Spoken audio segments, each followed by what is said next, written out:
韩国釜山如果是跟团好玩吗？旅行团吃什么喝什么，去了哪里？我想用这支影片跟大家分享。2022年底各国边境解封之后，各位隔了多久出国呢？第一个去的国家是哪里？因为我跟淑敏小姐太久没有出国了，所以想用跟团当做我们疫情后的第一站。刚好我岳母，也就是薯饼妈的公司有一个员工旅游，就是我们这集的韩国釜山。这个好窄哦，好小的飞机，我的脚已经没有办法放。My God！ 我们这次去韩国釜山的旅行是跟着薯饼妈的公司旅游，跟团5天4夜的价格是台币2万5。到釜山的第一天大约是当地的晚上8点，这是我第一次去韩国，所有的一切对我来讲都好新鲜。不过这次已经是薯饼小姐第5次来韩国了。喝草莓牛奶，但是回台湾的时候就不想喝，但是来韩国的时候就很想喝。OK， 好，我们来 room tour 一下。这间 Hotel TT 位在釜山西面站附近，我们只有2个人，居然住到4人房，房间空间很大，书画空间完全不怕打架，走进预测空间也是该有的都有，很多细节感觉出来是一间平价的饭店。看了订房平台，一晚的价格大约2000台币左右，其实也没什么好挑剔的。虽然晚上改排气管呼啸而过的摩托车还不少，但窗户隔音还行啦。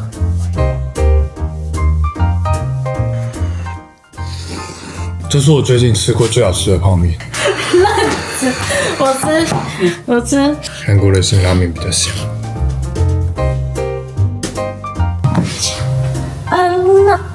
这个蒸肉很甜嘞。哦，好喝哦。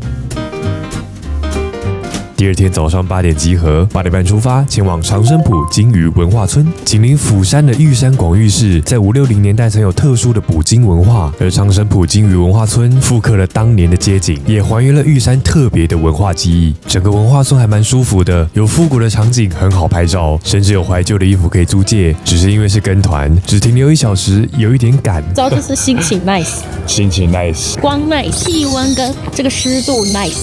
一切 nice。旅行团在玉山的下一站，我们来到大王岩公园。入口处有不少商店，韩国当地的游客也蛮多的。这座公园与同在玉山的耿觉甲灯塔，是韩国每年迎来第一道曙光的地方。而大王岩因为外形像龙，相传着某任君王与王妃葬于此处，化身为龙，保护国家的故事。不过这边真正引起我们兴趣的是，沿着岩石走下去，居然有当地海女亲自捕捞的海鲜摊贩。我们决定去一探究竟。这样小小的一个区块，现场应该有5组以上的客人，而且仔细听都是韩国人。其实一开始阿舅妈们交头接耳，认为我们是中国客人，要算我们4到5万韩元。但上餐时是5道海鲜，而在剪片时我才发现我有拍到门口的招牌，5万元应该是6道海鲜。不过算了，当天天气很好，在阳光下享受新鲜的海鲜，还有烧酒可以喝，心情真的很好。5万元到底有几道海鲜，其实也没那么重要了。很特别的体验，但大部分都是韩国人韩国人也说很贵，1000多台币。可是，对啊，那海鲜真的很鲜。那个桥在这儿。哪里？哦 ，OK。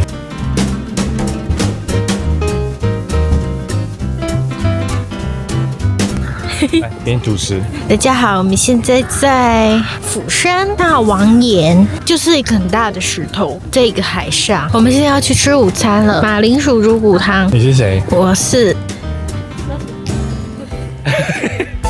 旅行团安排的午餐是马铃薯猪骨汤的名店一味家，在玉山的2号店。整间店贴满了同一个美食节目的截图，截图的内容是主持人说这是他吃过最好吃的马铃薯猪骨汤。真的有这么好吃吗？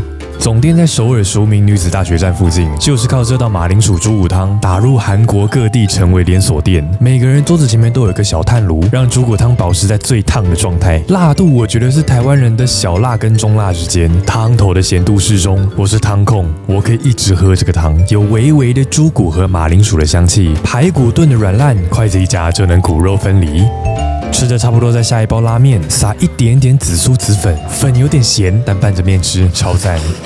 我的头发真的很紫色了，因为你加紫苏粉。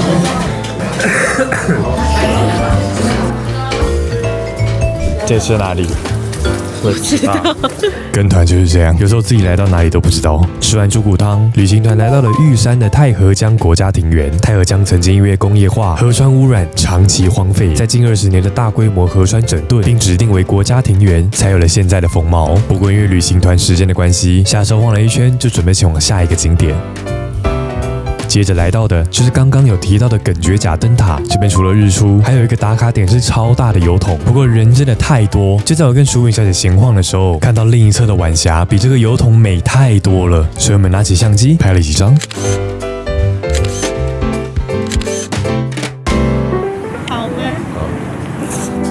旅行团在晚餐前的最后一个景点就是到的北101看夜景，不过蛮赶的，大概就是一个上厕所的时间。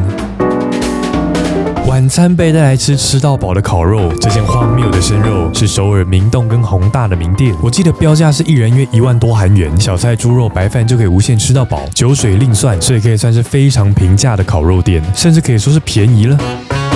猪肉有厚切跟薄切2种，好吃度嘛，我个人是觉得包着 kimchi 生菜、大蒜的猪肉很难会有不好吃的，再配上一杯烧啤，真的太爽了。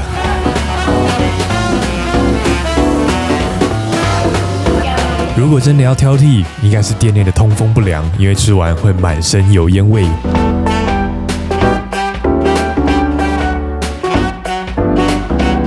但是一个喷泡的。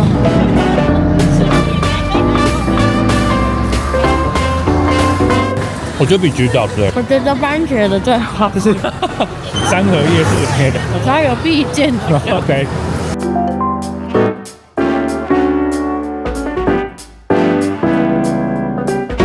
这里真的很像，我也讲不上来，有点像是西门町那种感觉。淑敏小姐说这边跟明洞的感觉差很多，没去过的我是没办法比较，但那种热闹、乱中有序的感觉，真的蛮像西门町的。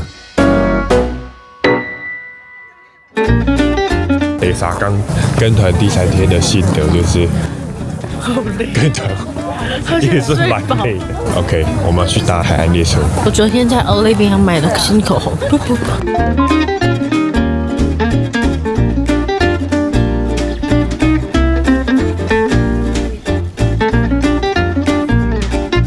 我记得只搭了1、2站，后来才知道，后来搭这个列车除了看海，另一个目的就是来青沙浦站拍照，因为在这能拍出韩版灌篮高手的照片。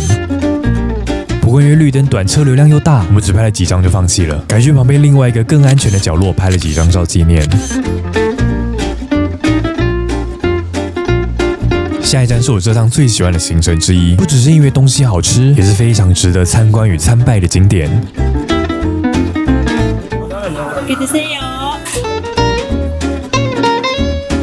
好吃吗？好爽，很辣。这里就是临海而建的佛教寺庙海东龙宫寺，也是韩国3大佛教圣地之一。就算没有宗教信仰，它的无敌海景还有庄严的建筑外观，就非常值得来一趟。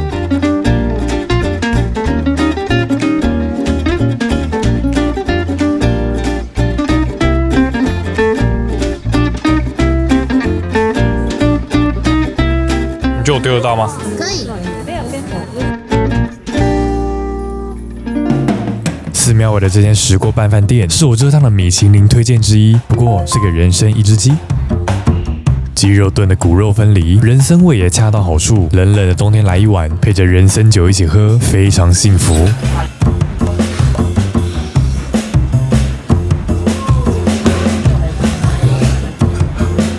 那可能夏天吃这个还不错，以热解热。对，边吃边喝，感觉气血整个都通畅了。这是来韩国第1次流汗。然后刚跑完步，但这是我觉得最好吃的。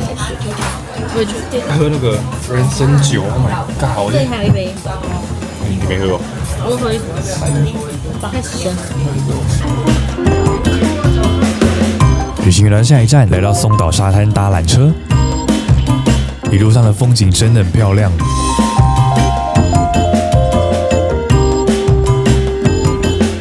下车后才是真正的难关，因为我们要去松岛龙宫天宫步道，这个行程就是一直走，一直爬，一直走，终于到达天宫步道。刚刚应该吃得更饱一点的，桥上很高，而且有点晃，淑敏小姐又累又怕，走了 ，Go Go Go！ 嗨哦！连哄带骗多着薯饼小姐走了一圈。但就在我专心摄影的时候，薯饼小姐已经走去入口比较不会晃的地方了。漂亮是漂亮，但就是很累。旅行团在晚餐最后一个景点是非常漂亮的甘川洞文化村。1950年代韩战爆发，不少难民涌入南边的釜山，其中一部分人选择定居于此。近年来经过改造，摇身一变成为著名的观光景点，像童话一般的存在。而许多人慕名而来，就是为了跟小王子雕像拍照。不过排队人真的太多，我跟薯饼小姐不喜欢排队。就在我们四处闲晃时，发现一间超可爱的纪念品店，它可以做 GIF 的小画册，背景有很多主题，也可以依照主题在现场借衣服。店面不大，只有一位店员，他就像导演一样，一步一步协助我们把9秒的影片拍完。如果有创意，自由发挥也 OK。and cheers and 我耶。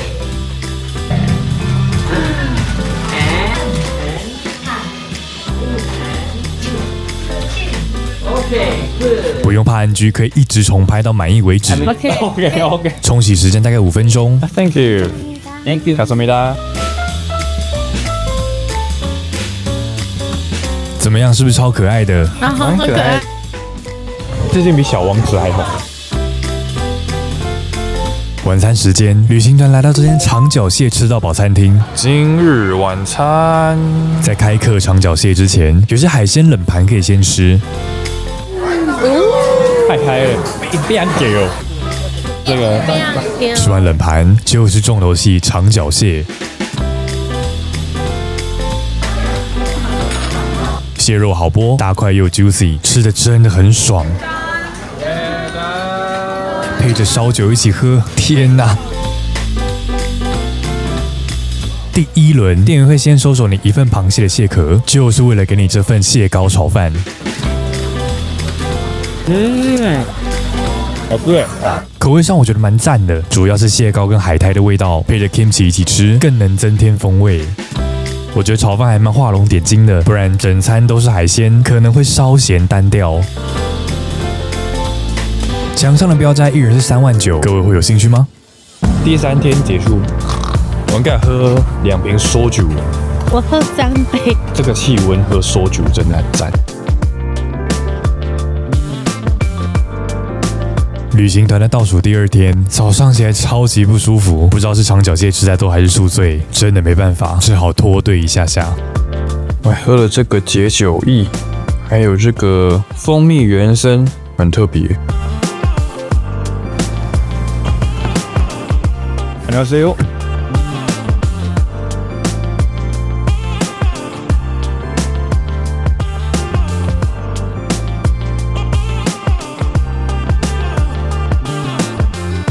后来跟大家在这间猪肉汤饭店会合，汤头非常浓，拌着面或饭下去吃，有猪肉油脂的香味，当成第一餐还蛮赞的。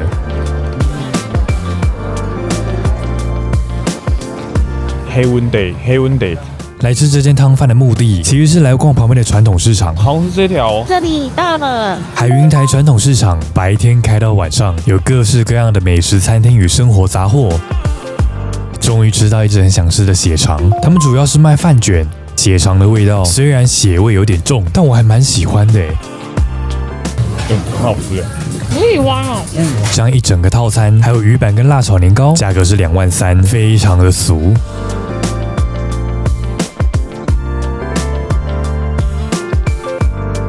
姜饼好了，这是 mozzarella cheese， 可能会牵丝哦。哦，有了。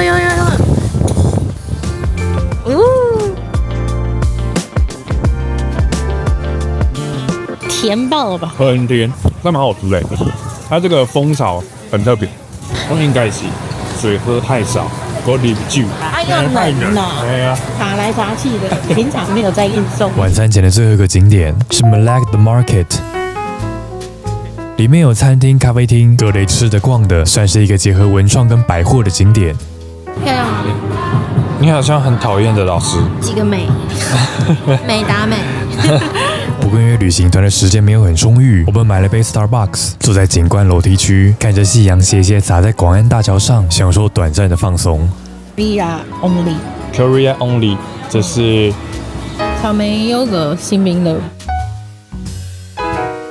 行程上第4天的晚餐是自理，我们去了釜山乐天百货后面的烤肠店。是哪一间？这间吗？烤肠跟血肠一样，都在我韩国食物的 checklist。我们点的是5万元的套餐，可以吃到各种的肠子。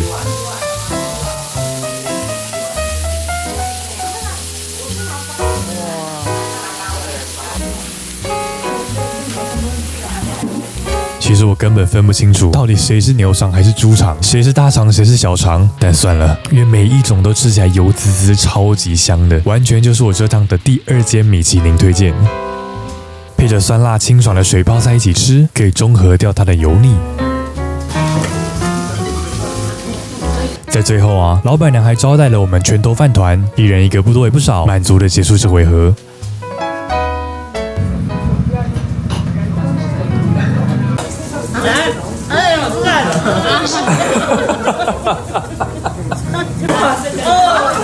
阿妈好吃不？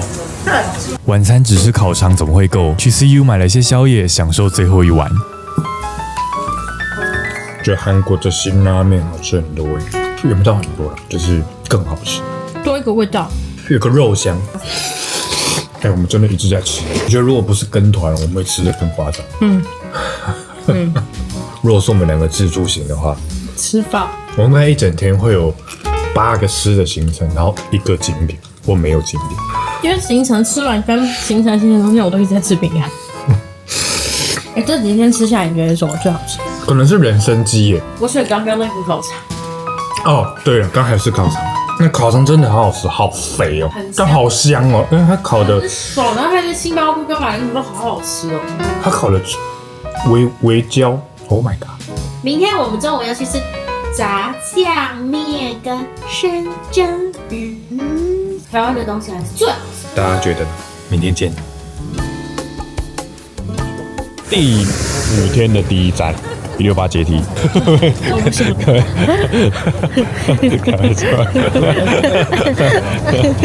最后一天的第1个行程是在草梁洞故事街附近的168阶梯，不过我们来的时候阶梯部分在整修，单轨列车也没有开放，只能在高处欣赏釜山市区的景色。如果是黄昏时分，应该很美吧。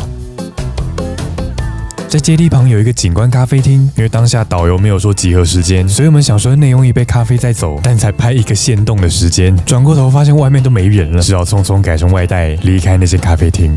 跟团就是会比较赶，咖啡都放着坐着好好品尝。团员都不见。那里是它这个怎么念？白手的。哇，漂亮哦！无敌海景。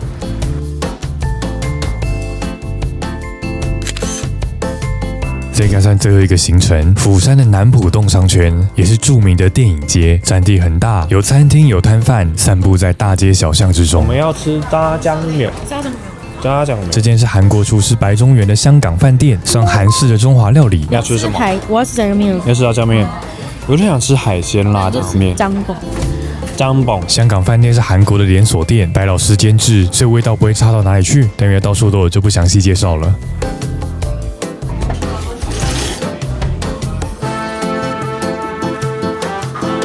南浦洞商圈大都逛不完，吃完饭走一走，准备去附近一个地方。哇，真主母倒闭。9块的。对啊，为什么？在电影街的正对面，就是釜山历史悠久、最具规模的扎嘎奇市场。我们现在来了哦，这个海味，这座韩国最大的渔产市场，甚至可以追溯到100多年前。我们的目的就是来这栋建筑，吃我们期待已久的生章鱼。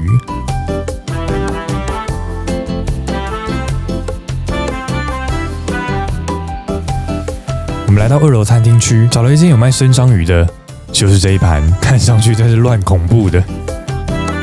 沾着酱油跟山葵一起吃，没什么特别感觉。其实生章鱼根本没什么味道，都是靠酱料在提味。不过就算是个体验喽。有吸煮的感觉吗？难怪。蛮怪的。接受。回台湾前的最后一餐，来吃这间硫磺鸭，地点在金海机场附近。我猜是为了要填饱肚子，因为其实我们都觉得不难吃，但也不知道在吃什么，口味偏重偏油，但却好像没有食物的香味。不过就是因为它不难吃，我还是吃了很多。不知道超好吃，也不难吃，它没有什么特别的味道，有点无聊。吃完这锅炒饭，就代表我们差不多要回台湾了。我觉得跟团还是很累但偶尔这样子出来一趟蛮舒服。这一趟没有任何心得吧？就是很久没出国啦，就一出国之后，原本觉得出国很麻烦，然后现在出国都会觉得很兴奋，然后就想要去哪里，这样一出再出，一出再出。出国是会上的，真的，虽然我还是有点害怕坐飞机，飞机很安全。好累。拜拜，台北见了。